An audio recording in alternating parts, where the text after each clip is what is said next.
Welcome, and as we say in Tanzania, karibuni sana.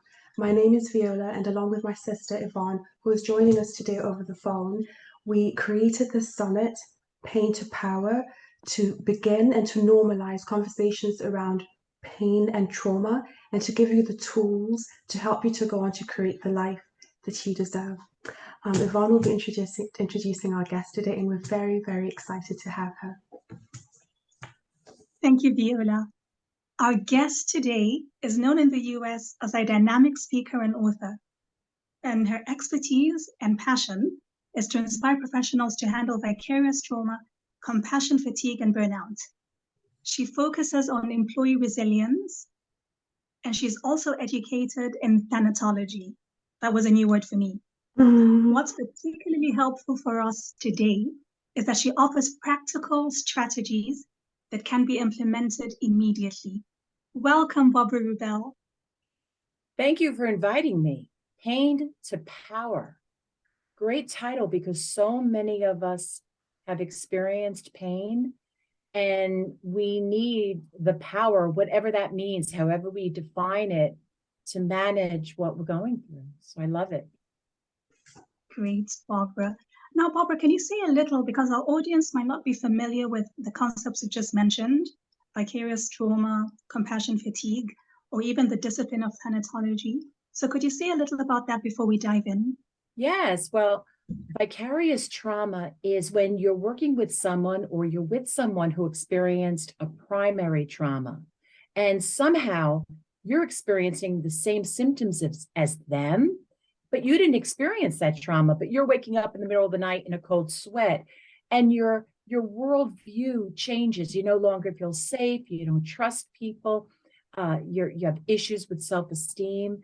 Your sense of self has been shattered. So we have to realize that because we are human, we can be vicariously traumatized by someone else's trauma. And that's different from compassion fatigue.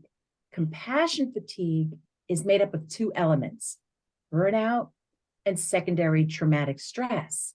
So burnout, we know that can happen to anyone in any field. It's the tasks, you're exhausted, you don't want to do the work anymore. But secondary traumatic stress goes hand in hand with vicarious trauma.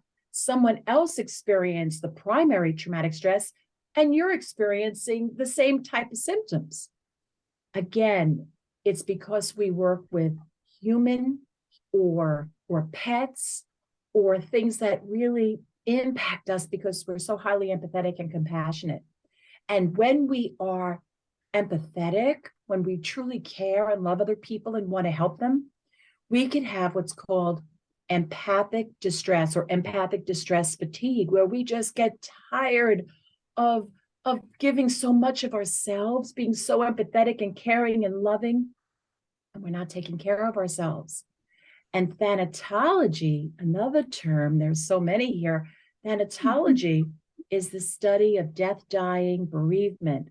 I'm a specialist, I'm an expert in helping people who have experienced traumatic loss, and that's thanatology. Thank you so much, Barbara. I think it's so useful to understand these concepts because, I think many people have actually gone through these things, but maybe they're not even aware. So, explaining what they mean, I think many people will understand that, oh, this is what I'm experiencing. Like a family member or a loved one has been through this trauma, and you don't even realize that you're carrying it as well. So I think it is so useful to understand these terms, because then you understand that, oh, this is a possibility. This might be what I'm going through. So thank you for that. You're welcome. Now, can you tell us, Barbara, okay, I know that your story was featured in an Emmy Award-winning documentary, Fatal Mistakes. And I'm so interested in how the experience that was documented, where you were in the hospital actually, delivering your triplets, and then you got the news that your father had committed suicide. And yes. I can't imagine a more difficult situation to be in. So can you take us back to that moment, and could you take us further forward to how it influenced what you do today? Both my mom and dad were police officers, and he retired but he had deteriorating discs in his back, and the pain was great. He ended his life while I was in the hospital awaiting the birth of my 3 babies. And because I couldn't go to his funeral and couldn't go to the wake and couldn't do any of the rituals that I needed to do as a daughter of this loving man who ended his life right before becoming a grandpa to triplets, it changed my entire life. And I went back to school and got a master's degree in thanatology, which, as I just noted, is the study of traumatic loss, because I wanted to know, am I the only one who's experiencing this trauma, this grief? What is it? But as I progressed in my career as a hospice bereavement coordinator and working with those who are grieving, it was during the week of September 11th. I was a hospice bereavement coordinator working with terminally ill patients. I was facilitating a suicide loss support group and other types of bereavement support groups. I was teaching crisis intervention at Brooklyn College, a master's level course during the week of September 11th. And it was during the ride home when I knew I was experiencing compassion fatigue, vicarious trauma, secondary trauma, burnout, empathic distress. I was living it. And I knew in that moment, because I'm so empathetic and compassionate, and I'm a thanatologist who truly wants to provide support, I couldn't hear one more story. And if I couldn't do it as an expert in the field, who's going to help those who are traumatized and grieving? So I knew, Barbara, you have to take care of yourself. Self-care is the most important thing that I could do in order to survive what I was going through and also live my life as a helper. I don't want to give up my career. Trauma, grief, dealing with grief, it's not easy for anyone, no matter how much education we have. Yes. Okay, but before I ask you what I was going to ask, you've just mentioned self-care. So maybe we can go to that. So what did your self-care, when it's that you realized you needed self-care, what did it look like then? And even today, because it's something that you constantly you have to care for yourself constantly to be able to pour into others. What did it look like then? Does it look very different now? Can you tell us, please? I love your metaphor of pouring into others. So if we look at that as pouring in, then what do we fill up? Right? That canister that we're pouring out to others, that love, the giving nature, giving them hope, and all the things that we give. What are we filling up the container with? For me, it's living my values. It is a strong faith. It's recognizing the connections that I have to my community. It's being close to my family. It's recognizing that I need to have a flexible mindset and keep changing the way I look at the world in order to adapt. Having a positive attitude, surrounding myself with people like yourself who have a positive attitude, keeping your boundaries, understanding why I love what I do, keeping a sense of humor, optimism, and also self-compassion, being kind to myself. Always recognizing that, yeah, I make mistakes and I do stupid things, but just be kind and loving to myself as I struggle through whatever it is I'm doing. Because if we don't take care of ourselves first, then those around us aren't going to get that pouring out of what we have. Barbara, I am so excited because you have said, so everybody talks about self-care and what it means for them. And it could be as simple as make sure you're drinking more water or make yourself a cup of tea, all those. And they're all obviously good and useful and personal to everyone. But you have said it in a way I've never heard before. And I love that. And not just have you said it, but you live it. Because even for those listening and watching, right before we started, Barbara told me, just if your children come in, let them come in. And so I love that for you, it's not just a thing that you do, like getting a massage, which are all good, but it's who you are, living your values. I've never really thought of self-care that way, being close to your family. And that resonates because being close to your family and making that, whatever that looks like, fit into your current life, like making my children fit into this, is a form of self-care. I love that. Self-care. Yeah, well, I just got back. I'm a keynote speaker, so I travel across the United States doing conferences.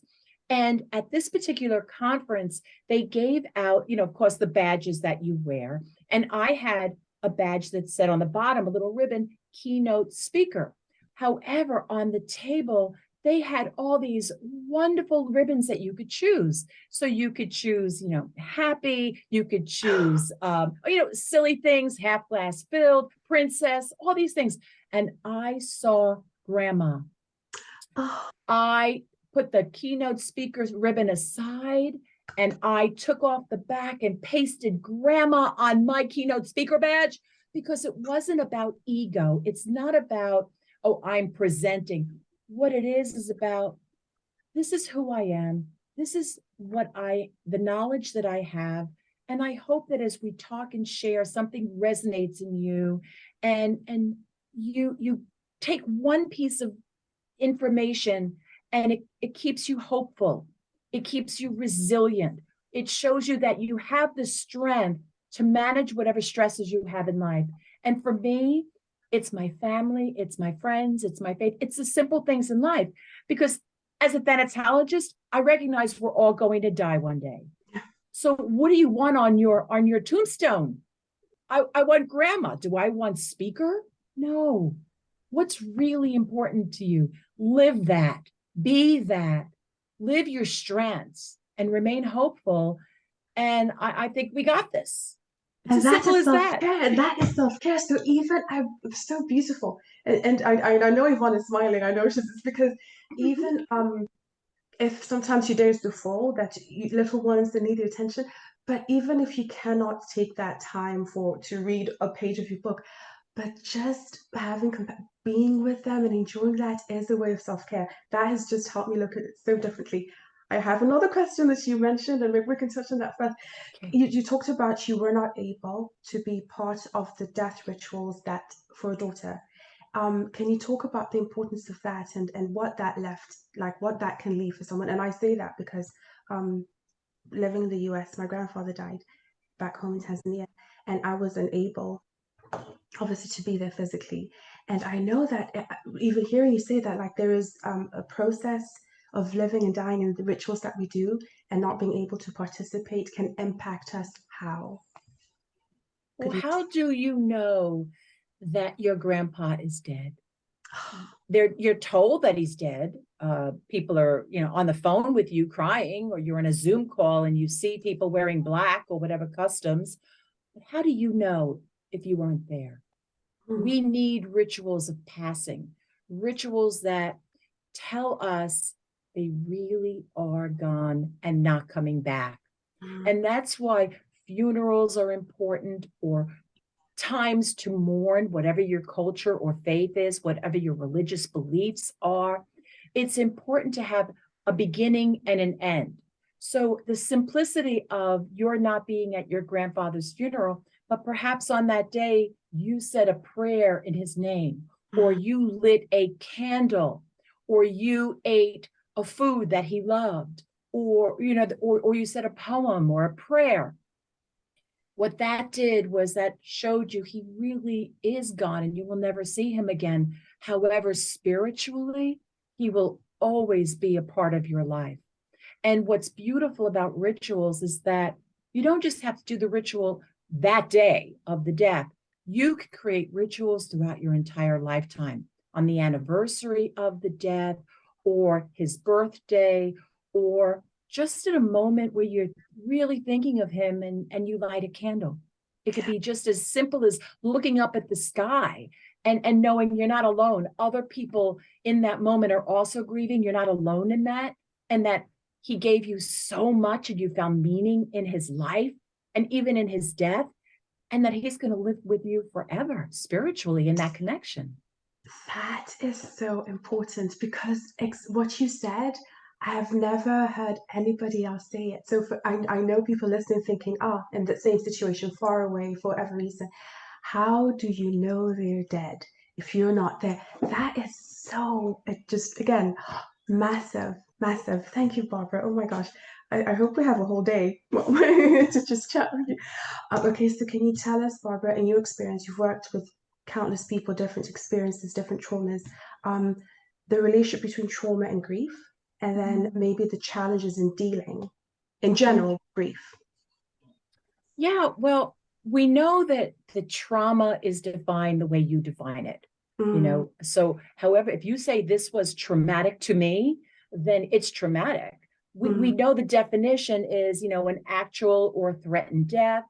Maybe you're afraid you're going to get COVID. It's traumatic to you, or that serious injury because during COVID you were by yourself. It could be the loss of many lives, however you define it. But I worked at hospice. And let me tell you, I could be sitting at the bedside of this terminally ill patient who's actively dying. And I brought a harpist in. I'm reading from the Bible. The children are around the person who's taking their last breath. And as they die, somebody stands up and screams, "I'm not ready," or whatever. It's traumatic. We define trauma in our own way. But when grief, we know grief is the emotional, cognitive, behavioral, physical, and spiritual manifestations of loss. It's the reactions to being bereaved when you are robbed of that person. So, and then we have mourning, which is how we show it. But when our deaths are unexpected, when they're unnatural, like COVID, when they're sudden and preventable, we are experiencing traumatic grief. When lives are lost, especially a perinatal loss, or a very old person who was alone when they died, how much suffering did the person go through?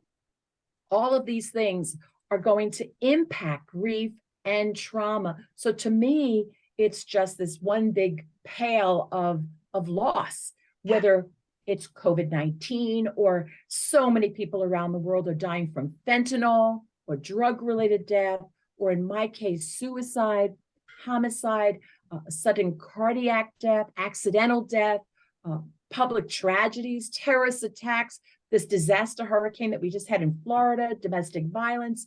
Where does it end? We have so much trauma and so much loss in our life.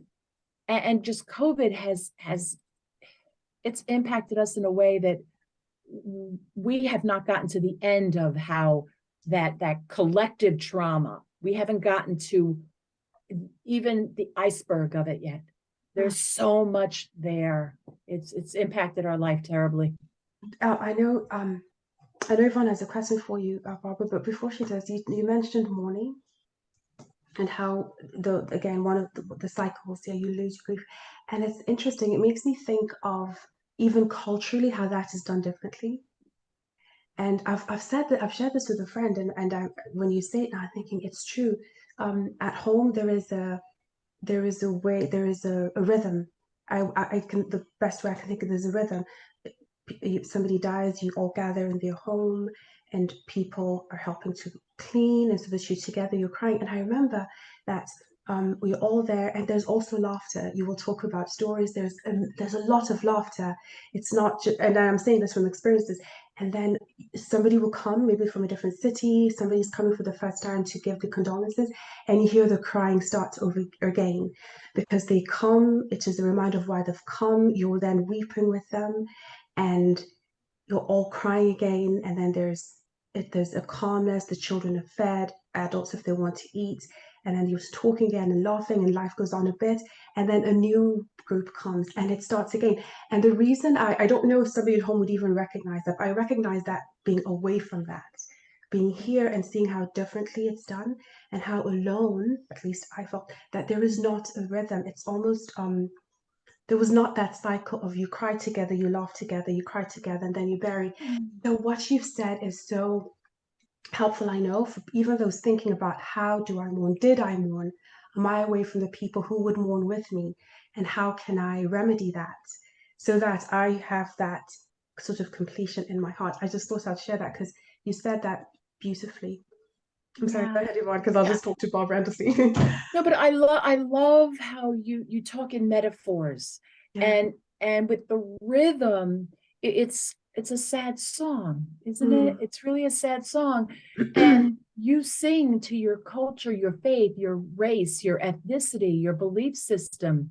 And when you are taken away from the comfort of your culture and put into a culture that doesn't respect that because they don't know that, you're missing something. And so you need to be able to bring your culture with you when you are bereaved, when you Sure. are robbed of that person, Mhm. because otherwise it'll be difficult for you. You know, Yeah. it's this trauma, grief hurts. And so we rely on our cultural beliefs so we can mourn in the way we feel is the right way to mourn Sure. based on your belief system. Yeah. So Oh, go ahead, Barbara, Yvonne. you've said so much. You've said so much that, as you were speaking, I knew that a lot of what you said would resonate with Viola because she was so far from home when our grandfather passed. So much of what you said made so much sense. Now, Barbara, if you could tell us a little more before we move on, because I want to ask you about resilience. And I know you work on resilience with people in the workplace, employees, but I would like to ask you a little about resilience in general in life. But before that, could you tell us, because we've been speaking about grief. Now, in our culture, which, I'm not going to be too specific, but I hope people understand where I'm coming from when I say this. In our culture, it is easier to mourn the passing of someone than to mourn, for example, a miscarriage, or to discuss, grief and trauma as a result of other circumstances that, don't necessarily include the death of an adult or a child. So can you tell us in your experience about the silence, that pervades certain communities when it comes to discussing these issues? Is it a general problem, or do you find that some cultures are more silent when it comes to some issues? Ken Doka talks about disenfranchised grief. So when you talk about the silence that goes around a particular loss, that would be like a perinatal loss, a miscarriage. People don't want to talk about it. And they say stupid things like, oh, you're young, or you'll have another baby. Insensitive, but it doesn't come from a bad place. They just don't know what to say. Disenfranchised grief is when your grief isn't openly acknowledged. It's not supported. You could be an elderly person in a nursing home and not be invited to the funeral of someone you lived with in the nursing home for 20 years. In my father's case with suicide, that's disenfranchised grief. When people say, "Ooh, suicide? Did you know he was crazy?" What a rude thing to say. Let me share something with you about disenfranchised grief. As a keynote speaker, I'm on the stage. I'm speaking at a mental health congress to over 200, 300 people. At the end of the keynote, someone in attendance came onto the stage. I mean, they were clapping, it was done, but I still had my lavalier mic on. They walked onto the stage and said, "Barbara, that was a great keynote. Thank you. But you do know your father's in hell." Oh, That is the bottom line of disenfranchised grief, where people don't recognize that your loss is real or it's stigmatized, and they are uncomfortable with the fact that your baby died in utero or your father died by suicide. I had a support group. I was facilitating a support group. A mother was hysterical crying because her son was murdered in prison. And she shared the grief of her young teenage son who was just killed. And someone said, "Well, your son was in jail. What do you expect?"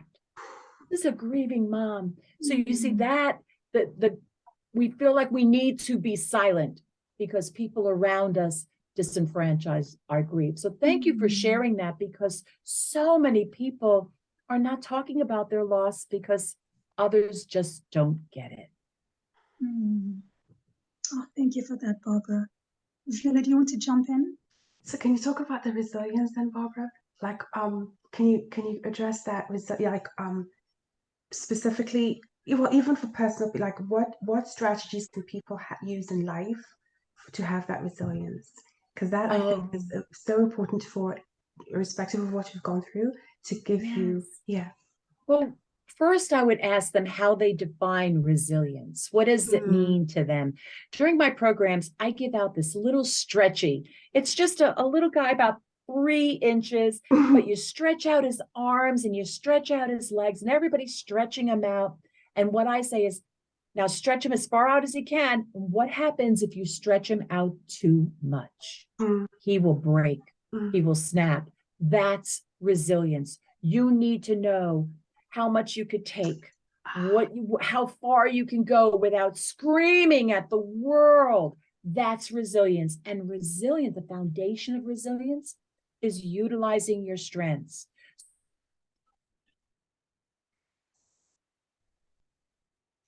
I really need to learn as much about this sudden traumatic loss that I've experienced. And then how do I put it into practice? Well, I then take what I read and live it. Or maybe my strength to be resilient is being creative. I need to figure out creative ways to maintain a connection with my baby that died, or my husband that was killed, or whatever. So you need to focus in on your strengths, recognize how you put them into practice, whether it's wisdom or creativity or whatever. I mean, there's so many strengths that you might have. Just how do you put them into practice so you could, they say, bounce back from this tragedy, but you don't quite get back to the way you were before. But in order to just live your life, to be hopeful, to feel like you still belong and connected with others, so you don't wind up ending your life when you think that there's no hope. And that, again, that is accessible to everybody. I love that you start what resilience looks like for you, because you can look at somebody else's definition and try to achieve that, and you snap faster than you would if you'd really said, what does it mean for me? So that's beautiful. And then exploring those. And then I suppose in a way, would you give some words, like, how do you know when you're stretching? Because some people, I think, can, when you're not quite snapped, but you're quite stretched. Obviously, we don't want to live in that place all the time. Maybe some signs that maybe just... When you start feeling hopeless, as though you're never going to get out of that dark place, when you feel like this thing called thwarted belongingness, where you're very much alone, even though you're surrounded by people at work or at home, you don't feel like you belong. And you just also have to say to yourself, am I giving things away? Do I feel like I'm not going to read that book, or I'm never going to wear those clothes? You have to look at signs that something isn't right. Are you not answering the phone when a good friend or a loved one calls? Do you want to not get up in the morning? Are you taking too much time off? Recognize what is different today, yesterday, last week. How am I different? And then focus in on ways to mitigate the impact of whatever it is that's hurting you. Go to a therapist, a counselor. Go to your workplace counseling center. Whatever is going to work for you. Some people need therapy. Some people need to read a book. Some people need to go to church or the synagogue or their mosque. Some people need to just take a week off, re-energize, look up at the sky at a moment of awe and say, I'm not alone. There are other people looking at that sky too. You're in Tanzania. I'm in New Jersey. We are not alone. And there are people who care about us. Recognize that there is stigma and shame attached to mental health. People don't want to talk about it. But what you're doing today, both of you, is you're giving them permission to say, something's not right. I need help. And I will reach out for that phone call to a crisis line, or my best friend, or just go inside and hug my dog because he needs me. Speaking on, okay, so you've said that beautifully, Barbara. Can you also add to that the importance of gratitude? So even you're in that place, I believe everybody can work really hard. They're in that place where I just haven't checked my mail. I couldn't be bothered. But where does gratitude come in, and how helpful is it? I think it's everything. I truly think it's everything. I could not attend my father's funeral. It was killing me inside, just like you couldn't attend your grandfather's funeral. Like there's expectations and need to do something, but you just can't do it for whatever reason. And when my mother died many years later, and I was standing at her funeral when they were putting her casket into the ground, I knew what gratitude meant. I was so grateful that I was there for her and that last moments of seeing her. I was so grateful that they put the flag on her casket and that they handed the flag to my son, Alan, who was going into the army that day. I was so grateful for the 4 police officers who held the casket and brought it over to the place where they were going to put it in the ground. I was so grateful for the armed forces. There were 3 or 4 people from the armed forces who did the bugle and folded that flag. We could be in the worst moment in our life and still be grateful. So think about what are you grateful for, and absorb that. You know, in the beginning of this program, you talked about pouring out, you know, and how do we keep it in? But it's not just bringing it in, it's just holding ourselves in it and being grateful for our friends, for our family, for even some of the bad experiences, because in those experiences, we realize the strength in our God, the strength in our community, the strength in our family, our own strength. Gratitude enriches us, it empowers us. And even in the worst of moments, you could say, I'm so sad that this happened. I'm so traumatized this happened, but I'm so grateful that that person, that agency, or that thing, or God is in my life to get me through it. That is so beautifully said. Yvonne, do you have anything to say? Because I can't see and I want to jump in, and I know. Yeah, there is so much to unpack and so many gems, you know, that Barbara is giving us. Because now, you know, when you're talking about gratitude, first of all, that lovely sharing of your mother's funeral, and yet how you found something to be grateful for. That is beautiful. And I think you need to be self-aware. You know, to be able to be grateful, you need to be self-aware.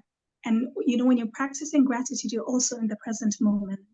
And that is so important, because you're not in the past, you're not in the future, you're in the present.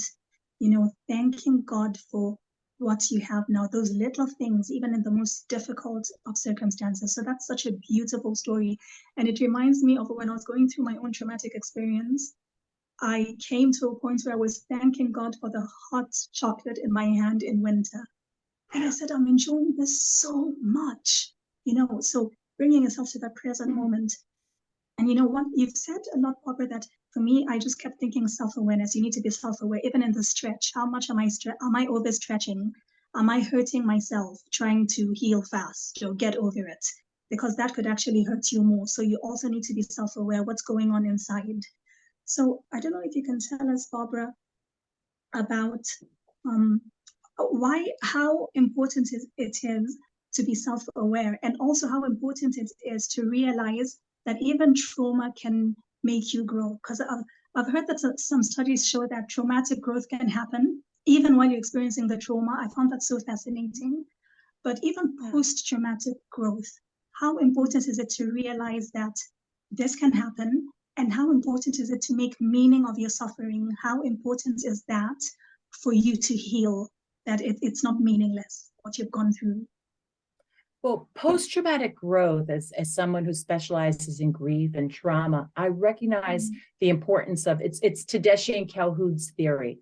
And what they share is that you can grow from the experience. You could experience personal growth or post-traumatic growth after it happens. What happens in you is an amazing thing. You struggle with this highly challenging life circumstance, whether it's a trauma or grief related, but you then appreciate your life. You appreciate the gifts in life, the simple things. You recognize how compassionate you are and the world is to you, and that there are new possibilities in life. That, I mean, yes, I'll put it for me, I lost my dad, but because of his suicide, I wrote a book on suicide. I attended memorial services helping other suicide survivors. I started a suicide loss support group. Would I have done all that if my father didn't end his life? And so we can make meaning. Oh, you know, I find it an amazing thing, the way people make meaning. And I do full day programs just on meaning making. Basically, you look at meaning making as developing a meaningful life without your loved one. So how do you redefine yourself? You might say, I make meaning by valuing life. I don't take life for granted, or I live life to the fullest, or I recognize that there are no guarantees in life, or my lifestyle changes. I take better care of myself, or family bonds mean more to me now, or I'm emotionally closer to others, or I have more compassion, or I really am strong. I can cope. There are so much ways to make meaning. The time that I did have with my loved one, I value that time, or just affirming their life and how I'm going to continue the bonds with them for the rest of my life, spiritually connected with them. So we make meaning. We make meaning by keeping the bond with them and never letting go of the fact that they impacted our life and that we cared about them. And also we can make meaning spiritually, that maybe we miss them, but they're in a better place. If I may say two things to tie, it's interesting. You've said that so beautifully, because this is a perfect example. You've mentioned you went on to write a book, and everything you've done because of your father's suicide. And the summit, the creation of it, was precisely because of what Yvonne and I experienced.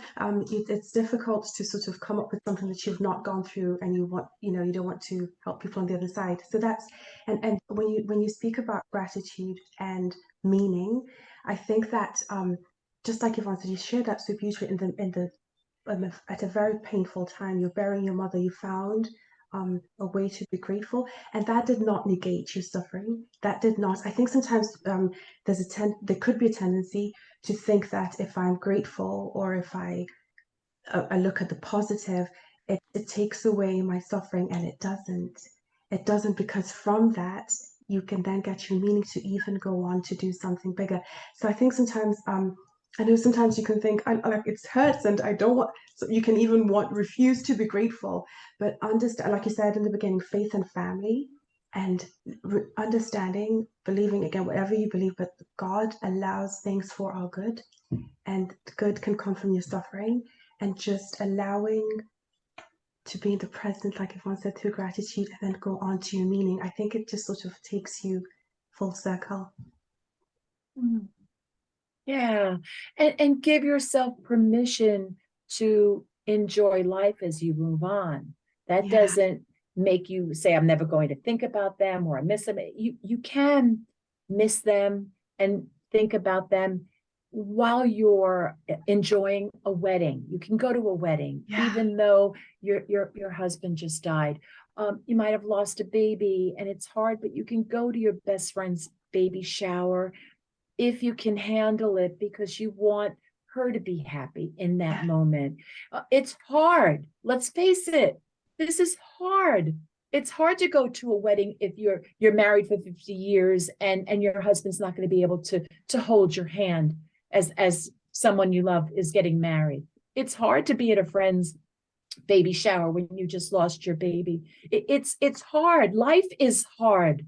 And that's why this is so important, to recognize that you have the strength to get through it, and that you can experience joy, and that you deserve it. And you should ask yourself, what would my loved one say? Would my loved one say, stay home? Would my loved one say, be quiet, don't call, don't do? Or would they say, please enjoy your life?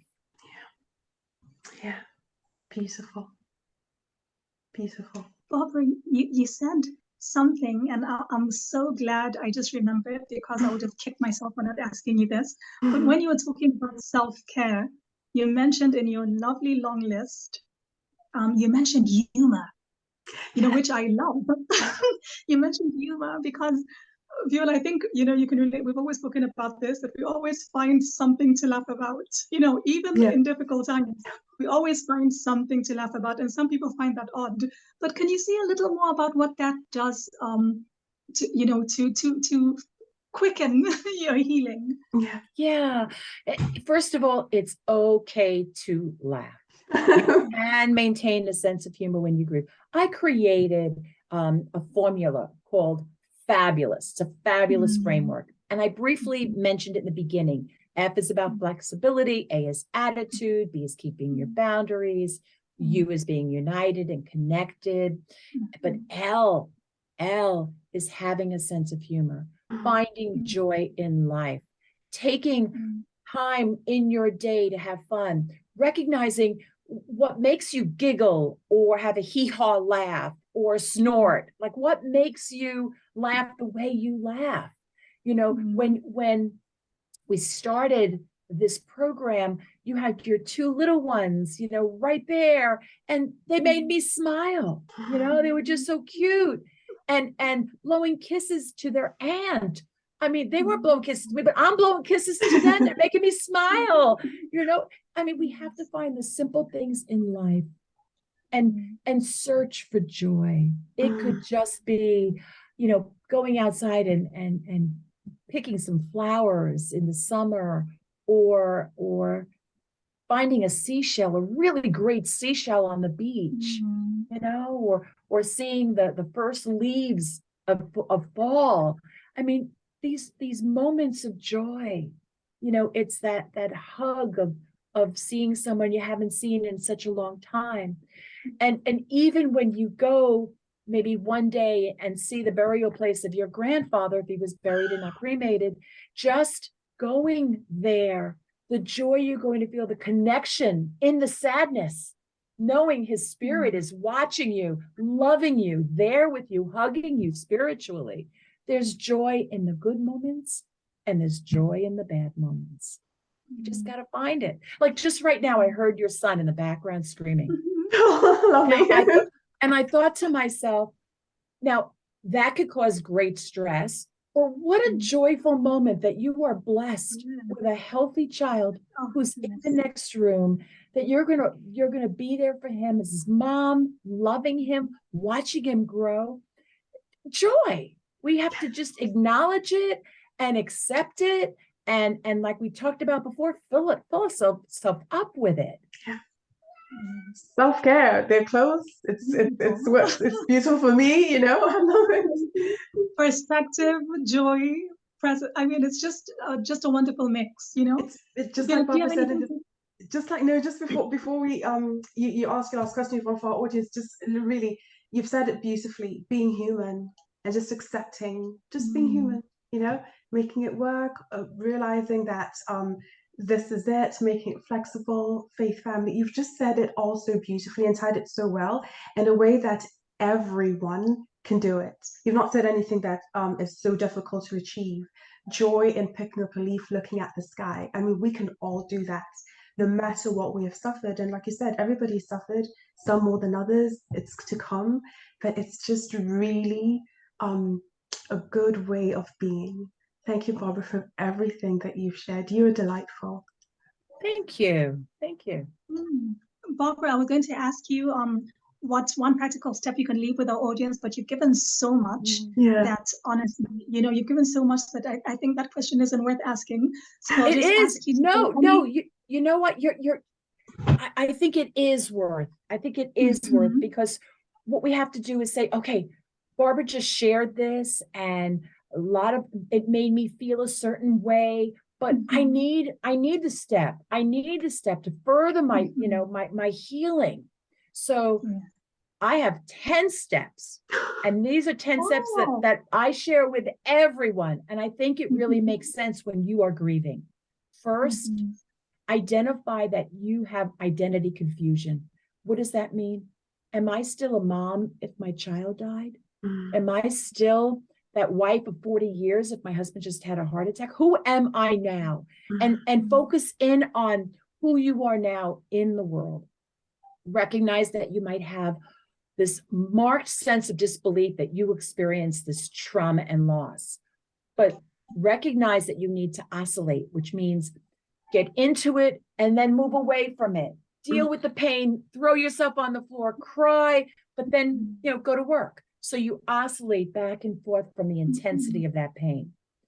Reminders, you might be avoiding reminders. So if you are reminded by something, you see the crib or you see your husband's jacket, positively self-talk to yourself. Create a go-to phrase so you can confront those reminders so they're so hard. So you can prepare for significant firsts, like Thanksgiving is coming in America, or Christmas. You might have difficulty moving on. So set realistic goals for how you're going to prepare for anniversaries or holidays. Recognize that you might be emotionally numb. So what can you do to move your grief? Dance, drama, walks, music, journaling, scrapbooking, breathing, mindfulness. No right or wrong. Whatever works for you. Recognize that if you're feeling like life is meaningless, hold on to your core values, your beliefs, incorporate those spiritual practices into your life. You might be living in another country, but keep culturally aware of what you need. Recognize that if you're experiencing intense loneliness, reach out to other people so you're not alone. Deal with those strong emotions, find ways to manage the pain, and be self-compassionate. Be kind to yourself when you don't feel well or you think things are not going right. And ask yourself, say to yourself, imagine that you met an older version of yourself right now. You just met an older version of yourself. What sage advice would they offer you right now? Oh, What would your older self tell you right now? How would you respond? you can go first. You said that immediately. I thought, it's never that serious. I can be very intense, and even that are just very intense, very goal orientated, and and so my older self would say it was never that serious. It was never, just breathe and relax. It works out in the end, it works out in the end. That's immediately what I thought, especially like I said, to use the same example at the beginning, with the children, just having you say it's okay, because it's okay for me, but you don't want it to sort of affect others and their space. But just, yes, it is okay. And that's not just because, well, I'm very grateful that you said it was okay, but it should be okay from me, no matter who I am conversing with or whatever I'm trying to do. So that's what my older stuff, like, it's okay. Yeah. Oh, I love that. I love that, Viola, because that's my phrase for the past, I think, 5 or 6 years. It's never that serious. It's never that serious. Yeah. Yes, and I think I would tell myself to, to embrace life with passion and not to be fearless. To try new things and put myself out there, not to hold back. Yeah. Waiting for this, waiting for perfection, or to just put myself out there, because I think all of us here, I know all of us here have a passion for helping. And sometimes you hold back and you don't know who's suffering in silence because you're holding back. Yeah. Yeah. So, Barbara, you are a gem. The world is better because you're here, Barbara. Absolutely. And we've just loved having you here. It's been an honor. Your wealth of knowledge, your wisdom, and your obvious compassion is so clear for all of us to see. So before we let you go, and we don't want to, could you tell our audience about the free tools you've given them? You've gifted them some tools. Could you say a little about that? Yes, it's the Palette of Grief, and it's available on my website, which is griefworkcenter.com, GriefWorkCenter.com. And you just go to free tools, and it explains grief and bereavement and prolonged grief disorder and the criterion that what makes grief traumatic or difficult to cope with, and gives you some really, like, at least 50 strategies to manage COVID-19 loss, traumatic loss, and to show you that you're not alone and that grief is messy, just like an art project. There are no tasks of grief. You know, that many people believe that there are stages. I mean, there are tasks. There are no stages of grief. You don't have to go to bargaining and anger. That's ridiculous. There are tasks to complete, and recognize that life is basically filled with losses as well as joyful moments, and we ebb and flow through our grief through a lifetime. So that's the palette of grief, just the art of managing loss. Oh, you're so welcome. Thank you. Thank you for the opportunity to share today. Viola, Yes, we'll have all that information, right? absolutely. We're going to have the website, the link to everything easily found below the videos. So everybody who I know will want to find you, because you've shared so much, so many things to be aware of, so many terms that maybe people didn't even know existed, but it resonates with what they said. Thank you for your generous offer, Barbara. My pleasure. And thank you. Thank you for what you do. I know it's stressful putting this together, but you're helping so many people heal. So you're a blessing. Thank you for what you do. Thank you, Barbara. And before we say goodbye and see you on the next one, if you haven't yet already, you can go ahead and click below as well and upgrade to the VIP access. You can have replay to this and all the other talks. And we'll see you on the next one. Thank you. Bye-bye.